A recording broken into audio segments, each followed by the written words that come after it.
Hi everyone, and welcome to my guide to the Auto Shout Dust Devil Barbarian. This is effectively an AFK build, a zero button build if you want to, and it's all automated. You just kind of walk around and everything dies around you. So you can see this in action right now. This is based on one of the new seasonal powers in Season 10 that the Barbarians are getting, where they can automate all their shouts every second, and there's an aspect that produces these Dust Devils for you whenever that happens. So you kind of just try to boost them as much as possible, and this is what I have done with my setup here. This is a very comfy playstyle. It's not super powerful. There are way stronger BARB builds out there, but as you can see here, I'm doing Infernal Hordes on T4. Literally everything is getting one-tapped by a single tornado tick pretty much, or maybe the elites like need a few, but that's about it. So it is definitely a comfortable farming build, and for pushing you'll probably go for something else. There's plenty of other good stuff out there, but I had a ton of fun with the setup, so I wanted to show it off to you guys, and I think this is going to be a relatively fun and popular. Not only that, but there's actually plenty of variations you can do on this. So in my case, for example, I did a combo with Lunging Strike and Frenzy. So you can, use the new Chaos items to get like Frenzy stacks with Battle Frenzy, and these give you like a massive damage buff. And Lunging Strike is just like a pretty nice mobility tool as you jump from pack to pack, especially from like Hell Tides and dungeons and other content where you need more mobility. I found this to be very nice, and I enjoyed Lunging Strike a lot in Season 9, so I've put this in here. But you can also make this a spin to win build with Whirlwind, for example, or you can also try to like min-max a little bit more with like more damage if you really want to stick to this auto cast Dust Devil like scenario here. You can also, for example, go double swing that has its own Dust Devils it can form, and then you have even more of those flying around if you want to do that. But I figured as like a fun, fast farming build, this is the setup I will go with. So let's jump into it. So I made this planner here. You can also find all my planners on the Discord. This is a work in progress because I just kind of got started. This is actually the first build that I cooked, but here's my Woody Builds channel, so you can find it here, and I will list all of these here. So this is all the builds that I want to work on over the next few days until season launch, and then of course beyond we'll see what I will work on after that as well. But I have some big plans here. So for all the classes I want to do a little bit, and we'll see. And this is the first one. You see here there's one empty spot, so right now we don't have the updated planner yet. This has to wait until the season launch, until we can data mine. But they added Ramaladni's Magnum Opus, which is a very powerful item that we now can use on basically every BARB build, the way it sounds. So this is going to be a new Chaos item, and this is going to go here in this chest slot.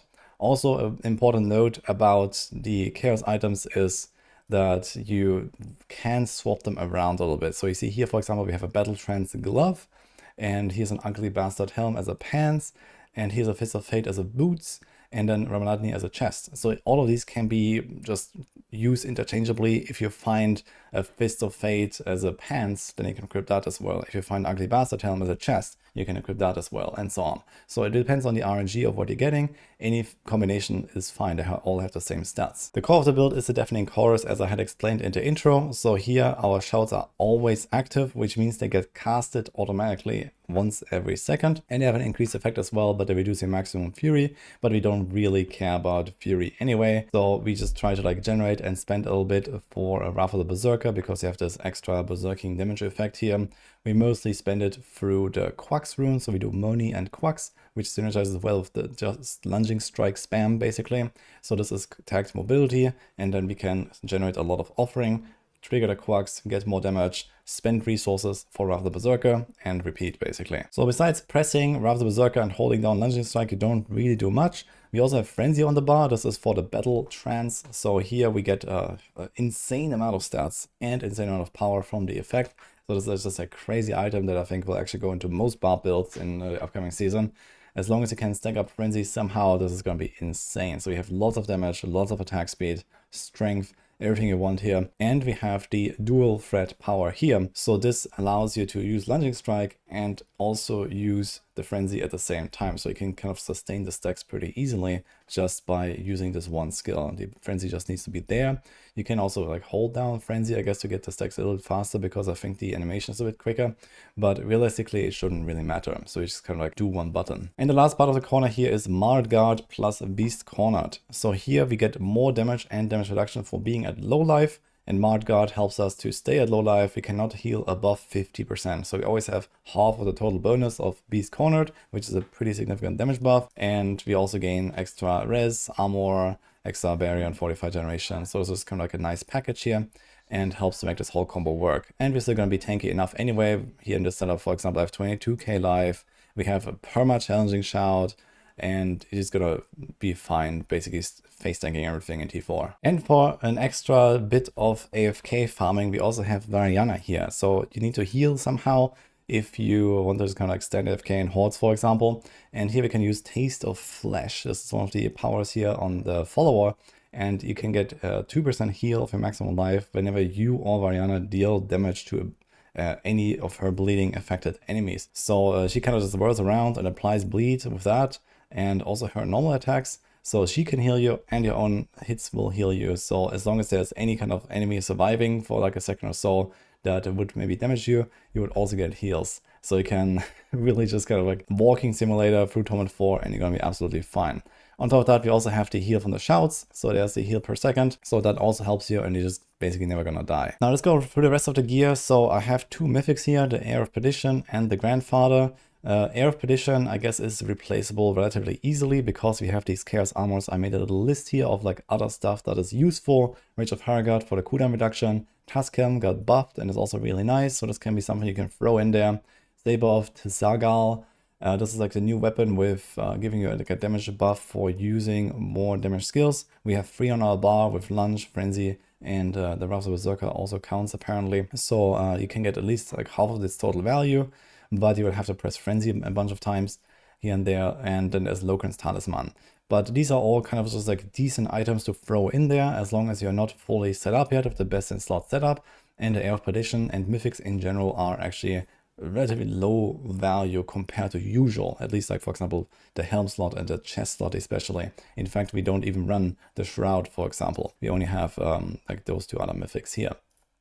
So we also have like a setup before that where I just put in like mostly normal like uniques, and like one chaos item. So the battle trance is just so strong, you really want to try to get this as soon as possible, which is mostly RNG, but this is just such a good item here. So I put it there. It can also go in another slot, but it's a huge boon. But for example, here, instead of the Chaos Fist of Fate boots, I just have the normal Fist of Fate now. Instead of the Chaos whatever ugly bastard helm, we have the normal helm. So you can try to farm up these items on the way to the final setup, and then just use the normal version of them until you get the Chaos version later. Most importantly, your aspects here, we have the Fierce Winds. This is kind of the core of the build, together with the Auto Shout stuff here.